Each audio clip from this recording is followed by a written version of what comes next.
আমি তো এটাই বলতে চাইছি, আমরা মেয়েদেরকে না সারাক্ষণ অবজেক্টিফাই করেই ফেলেছি, যে মেয়েদের যে শরীর একটা বিরাট ঘটনা, এবং এটা ছেলেদের কাছেও আমরা প্রকাশ করেছি, যে মেয়েদের দিকে এরকম করে তাকিও না, মেয়েরা একটাই, মানে আমরা নর্মাল রাখতে পারিনি ছেলেদেরকে, মেয়ে ব্যাপারটাকে, যে তুমিও যেমন একটা মেয়েও তেমন। এটার জন্যই সেক্স এডুকেশনটাও দরকার ছিল।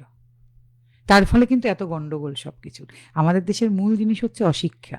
অশিক্ষা বলেই তো সবকিছু না। আমাদের মুশকিলটা কি বলুন তো, আমাদের দেশে আমরা সেক্স এডুকেশন মানে কি বুঝি জানেন তো? দুঃখের বিষয়, আমরা বুঝি কি করে ইন্টারকোর্স করতে হয়। এর থেকে লজ্জার আমাদের আর কিছু নেই। আমরা নাকি ডেভেলপড কান্ট্রি, আমরা নাকি ম্যাচিওরড। এর থেকে লজ্জার আর দুঃখের আর কিছু নেই। প্রপার সেক্স এডুকেশন আমাদের দেশে নেই বলে কিন্তু আরো এত সমস্যা। সেটা যদি থাকতো আমরা অনেক ম্যাচিওরড কান্ট্রি হতে পারতাম। এই পুরো ছেলে মেয়েদের মধ্যেও এত গন্ডগোল থাকতো না।